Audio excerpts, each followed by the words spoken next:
آج جو مسلمان فلسطین کے اندر جو ستائے جاتے ہیں، جس طریقے سے مسلمانوں کے اوپر آسمانوں سے بمباری کی جاتی ہے، معصوم بے گناہ بچوں کو جس طریقے سے گولیوں سے بھونا جا رہا ہے، جس طریقے سے ان کے اوپر بمباری کی جا رہی ہے، جس طریقے سے معصوم بچے موت کے شکار ہو رہے ہیں، جس طریقے سے عورتوں کے اوپر، بوڑھوں کے اوپر، کمزوروں کے اوپر، بیماروں کے اوپر جس طریقے سے قتل عام ہو رہا ہے، میرے بھائیوں، بزرگوں، دوستوں، ان سب کے ذمہ دار آج ہم مسلمان ہیں۔ آج وہ اسلامی ممالک جو 57 اسلامک ممالک ہے، جو صرف نام اور نمود کے صرف نقش کے نقوش کے جو کتابوں پر لکھا جاتا ہے، جو کتابوں میں لکھا ہوا ہے، جو کاپی میں جو کاغذ پر لکھا جاتا ہے کہ اسلامک ممالک ہیں یہ،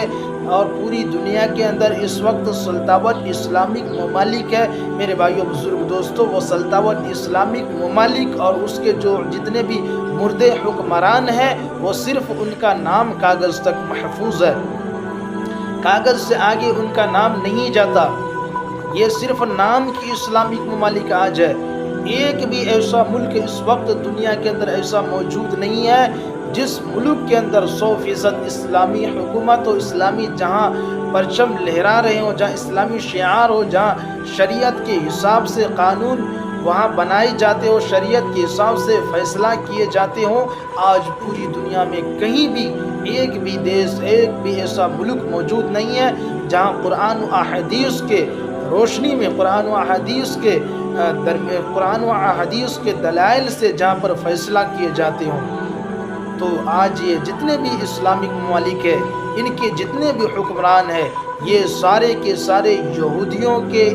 عیسائیوں کے، کافروں کے، مشرکوں کے اشارے پر چلنے والے ہیں، کافروں کے تلوے چاٹنے والے ہیں۔ امریکہ کے، اسرائیل کے، برطانیہ کے، فرانس کے، یہ جتنے بھی یہودی اور عیسائی کنٹریز ہیں، ممالک ہیں، ان سب کے یہ جتنے بھی 57 اسلامک ممالک ہیں اور ان کے جتنے بھی سربراہ ہیں، یہ ان کے تلوے چاٹتے ہیں، یہ ان کے خادم اور نوکر ہیں۔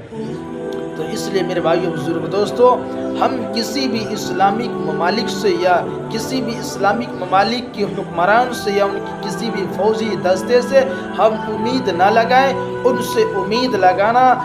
بالکل بھی بیضا اور بیکار ہے۔ ہم کو ان سے امید لگانے میں سوائے وقت کے ضائع کرنے سے کچھ نہیں ملے گا۔ ہمیں اب ایک ہی سہارا ہے، وہ سہارا ہے اللہ کا۔ ہمیں اب اللہ سے امید لگانا ہوگا، اللہ سے اپنا ربط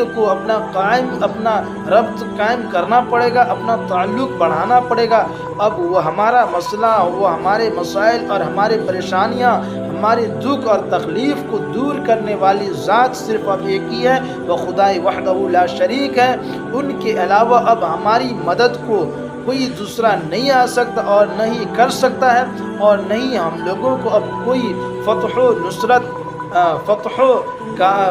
کا جھنڈا ہم لوگوں کے ہاتھ سے، ہم لوگوں کے ذریعے سے لہراوا سکتا ہے۔ اب وہی ایک ذات ہے، خدا وحدہ لا شریک کی۔ تو اس لیے میرے بھائیو، بزرگ، دوستو، ہم جتنے بھی مسلمان ہیں، ہم کسی دوسروں کے اوپر، چاہے وہ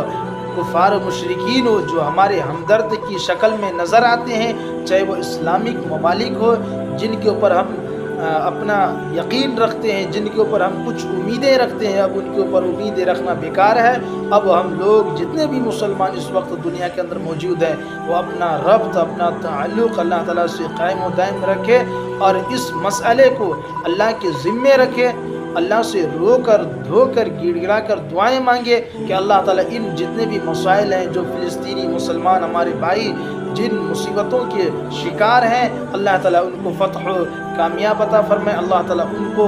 کفار و مشرکین پر، یہودوں پر اللہ تعالیٰ ان کو غلبہ عطا فرمائے۔ اخیر میں اللہ تعالیٰ سے دعائیں کہ اللہ تعالیٰ آپ کو کہنے سننے سے زیادہ عمل کرنے کی توفیق عطا فرمائے، آمین۔